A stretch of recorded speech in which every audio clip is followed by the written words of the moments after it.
ओम श्री परमात्मने नमः। अथ द्वितीयोऽध्यायः सांख्ययोगः।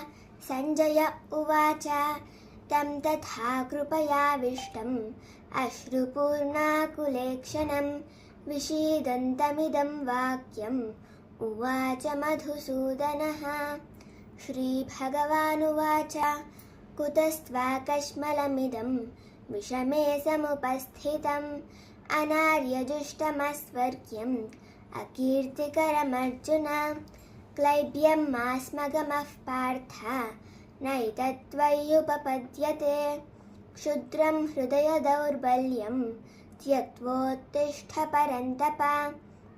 अर्जुन उवाच कथं भीष्ममहं सङ्घे द्रोणं च मधुसूदन इषुभिः प्रतियोत्स्यामि पूजार्हावरिसूदन। गुरून् हत्वा हि महानुभावान् श्रेयो भोक्तुं भैक्ष्यमपीह लोके। हत्वार्थकामांस्तु गुरूनिहैव भुञ्जीय भोगान् रुधिरप्रदिग्धान्। न चैतद्विद्मः कतरन्नो गरीयः यद्वा जयेम यदि वा नो जयेयुः। यानेव हत्वा न जिजीविषामः तेव स्थिताः प्रमुखे धार्तराष्ट्राः। कार्पण्यदोषोपहतः स्वभावः पृच्छामि त्वां धर्मसम्मूढचेताः। यच्छ्रेयस्यान्यश्चितं ब्रूहि तन्मे शिष्यस्तेऽहं शाधि मां त्वां प्रपन्नम्। न हि प्रपश्यामि ममापनुद्यात् यच्छोकमुच्छोषणमिन्द्रियाणाम्। अवाप्य भूमावसपत्नमृद्धं राज्यं सुराणामपि चाधिपत्यम्। संजय उवाच एवमुक्त्वा हृषीकेशं गुडाकेशः परन्तपः न योत्स्य इति गोविन्दम् उक्त्वा तूष्णीं बभूवः। तमुवाच हृषीकेशः प्रहसन्निव भारत सेनयोरुभयोर्मध्ये विषीदन्तमिदं वचः। श्रीभगवानुवाच अशोच्यानन्वशोचस्त्वं प्रज्ञावादांश्च भाषसे गतासु न गतासूंश्च नानुशोचन्ति पण्डिताः। न त्वेवाहं जातु नासं न त्वं नेमे जनाधिपाः न चैव न भविष्यामः सर्वे वयमतः परं। देहिनोऽस्मिन् यथा देहे कौमारं यौवनं जरा तथा देहान्तरप्राप्तिः धीरस्तत्र न मुह्यति। मात्रा स्पर्शास्तु कौन्तेय शीतोष्णसुखदुःखदाः आगमापायिनो नित्याः तां स्थितिक्षस्व भारत। यं हि न व्यथयन्त्येते पुरुषं पुरुषर्षभ समदुःखसुखं धीरं सोऽमृतत्वाय कल्पते। नासतो विद्यते भावः नाभावो विद्यते सतः उभयोरपि दृष्टोऽन्तः त्वनयोस्तत्त्वदर्शिभिः। अविनाशि तु तद्विद्धि येन सर्वमिदं ततं विनाशमव्ययस्यास्य न कश्चित् कर्तुमर्हति। अन्तवन्त इमे देहाः नित्यस्योक्ताः शरीरिणः अनाशिनो प्रमेयस्य तस्माद्युध्यस्व भारत। य एनं वेत्ति हन्तारं यश्चैनं मन्यते हतम् उभौ तौ न विजानीतः नायं हन्ति न हन्यते। न जायते म्रियते वा कदाचित् नायं भूत्वा भविता वा न भूयः। अजो नित्यः शाश्वतोऽयं पुराणः न हन्यते हन्यमाने शरीरे। वेदाविनाशिनं नित्यं य एनमजमव्ययं कथं स पुरुषः पार्थ कङ्घातयति हन्तिकम्।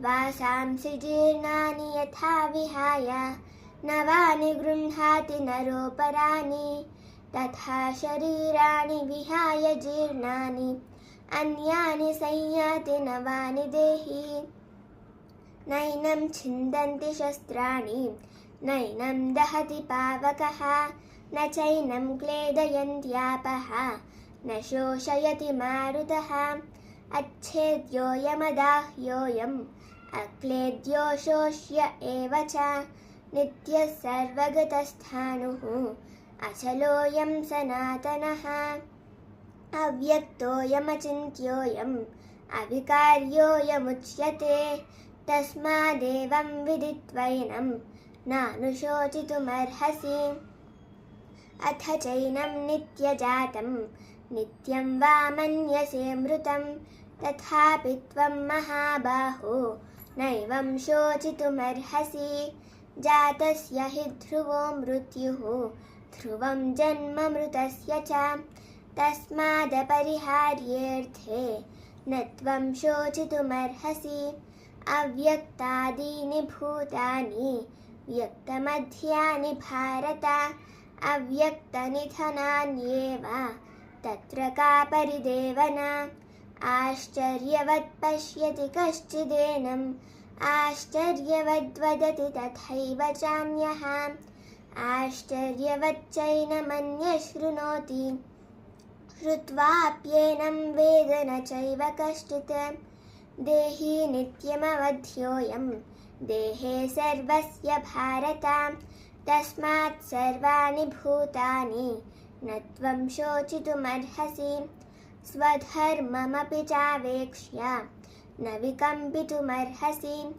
धर्म्याद्धियुद्धात् श्रेयोऽन्यत् क्षत्रियस्य न विद्यते यदृच्छया चोपपन्नं स्वर्गद्वारमपावृतं सुखिनः क्षत्रियाः पार्थ लभन्ते युद्धमीदृशम् अथ चेत्त्वमिमं धर्म्यं सङ्ग्रामं न करिष्यसि ततः स्वधर्मं कीर्तिं च हित्वा पापमवाप्स्यसि अकीर्तिं चापि भूतानि कथयिष्यन्ति ते व्ययां सम्भावितस्य चाकीर्तिः मरणादतिरिच्यते भयाद्रणादुपरतं मंस्यन्ते त्वां महारथाः येषां च त्वं बहुमतः भूत्वा यास्यसि लाघवम् अवाच्यवादांश्च बहून् वदिष्यन्ति तवाहिताः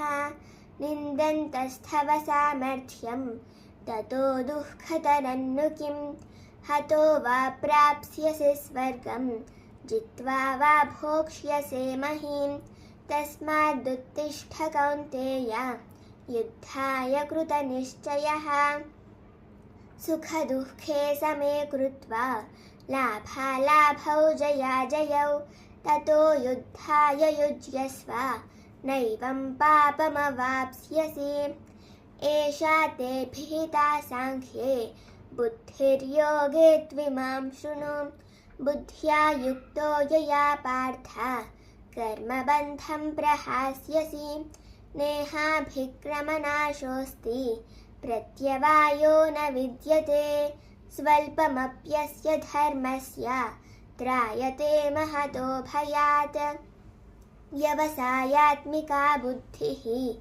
एकेह कुरु नन्दन बहुशाखा ह्यनन्ताश्च बुद्धयो व्यवसायिनां यामिमां पुष्पितां वाचं प्रवदन्त्यविपश्चितः वेदवादरताः पार्थ नान्यदस्तीति वादिनः कामात्मानस्वर्गपराः जन्मकर्मफलप्रदां क्रियाविशेषबहुलां भोगैश्वर्यगतिं प्रति भोगैश्वर्यप्रसक्तानां तयापहृतचेतसां व्यवसायात्मिका बुद्धिः समाधौ न विधीयते त्रैगुण्यविषया वेदाः निस्त्रैगुण्यो भवार्जुन निर्द्वन्द्वो नित्यसत्त्वस्थः निर्योगक्षेम आत्मवान् यावानर्थ उदपाने सर्वतः सम्प्लुतोदके तावान् सर्वेषु वेदेषु ब्राह्मणस्य विजानतः कर्मण्येवाधिकारस्ते मा फलेषु कदाचन मा कर्मफलहेतुर्भूः मा ते सङ्गोऽस्त्वकर्मणि योगस्थः कुरु कर्माणि सङ्गं त्यक्त्वा धनञ्जय सिद्ध्यसिद्ध्योः समो भूत्वा समत्वं योग उच्यते दूरेण ह्यवरं कर्म बुद्धियोगात् धनञ्जय बुद्धौ शरणमन्विच्छ कृपणाः फलहेतवः बुद्धियुक्तो जहातीह उभे सुकृतदुष्कृते तस्माद्योगाय युज्यस्व योगः कर्मसु कौशलं कर्मजं बुद्धियुक्ता हि फलं त्यक्त्वा मनीषिणः जन्मबन्धविनिर्मुक्ताः पदं गच्छन्त्यनामयं यदा ते मोहकलिलं बुद्धिर्व्यतितरिष्यति तदा गन्तासि निर्वेदं श्रोतव्यस्य श्रुतस्य च श्रुतिविप्रतिपन्ना ते यदा स्थास्यति निश्चला समाधावचला बुद्धिः तदा योगमवाप्स्यसि अर्जुन उवाच स्थितप्रज्ञस्य का भाषा समाधिस्थस्य केशव स्थितधीः किं प्रभाषेत किमासीत व्रजेत किम् श्रीभगवानुवाच प्रजहाति यदा कामान् सर्वान् पार्थमनोगतान् आत्मन्येवात्मना तुष्टः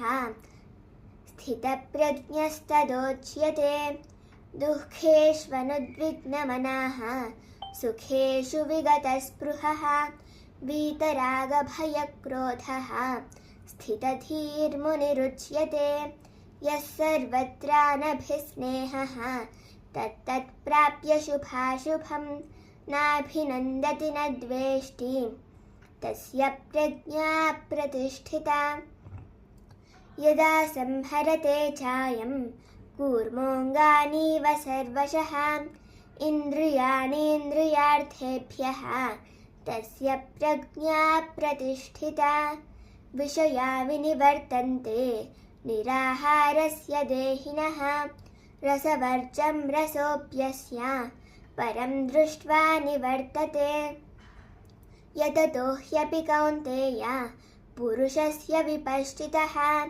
इन्द्रियाणि प्रमाथीनि हरन्ति प्रसभं मनः तानि सर्वाणि संयम्य युक्त आसीत मत्परः वशे हि यस्येन्द्रियाणि तस्य प्रज्ञा प्रतिष्ठिता ध्यायतो विषयान् पुंसः सङ्गस्तेषूपजायते सङ्गात् सञ्जायते कामः कामात् क्रोधोऽभिजायते क्रोधात् भवति सम्मोहः सम्मोहात् स्मृतिविभ्रमः स्मृतिभ्रंशात् बुद्धिनाशः बुद्धिनाशात् प्रणश्यति रागद्वेषवियुक्तैस्तु विषयानिन्द्रियैश्चरन् आत्मवश्यैर्विधेयात्मा प्रसादमधिगच्छति प्रसादे सर्वदुःखानां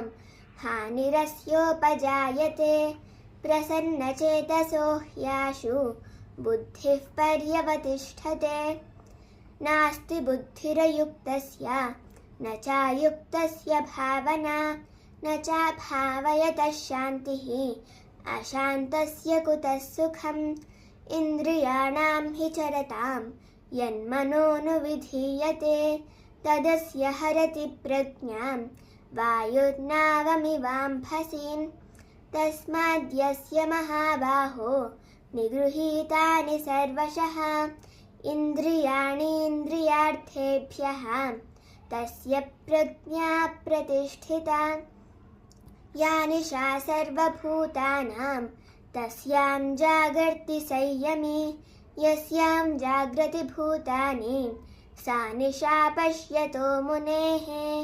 आपूर्यमानमचलप्रतिष्ठं समुद्रमापः प्रविशन्ति यद्वत् तद्वत् कामायं प्रविशन्ति सर्वे स शान्तिमाप्नोति न कामकामी विहाय कामान्यः सर्वान् पुमांश्चरति निःस्पृहः निर्ममो निरहङ्कारः स शान्तिमधिगच्छति एषा ब्राह्मी स्थितिः पार्थ नैनां प्राप्य विमुह्यति स्थित्वा स्यामन्तकालेऽपि ब्रह्मनिर्वाणमृच्छति ॐ तत्सदिति श्रीमद्भगवद्गीतासु उपनिषत्सु ब्रह्मविद्यायां योगशास्त्रे श्रीकृष्णार्जुनसंवादे सांख्ययोगो नाम द्वितीयोऽध्यायः.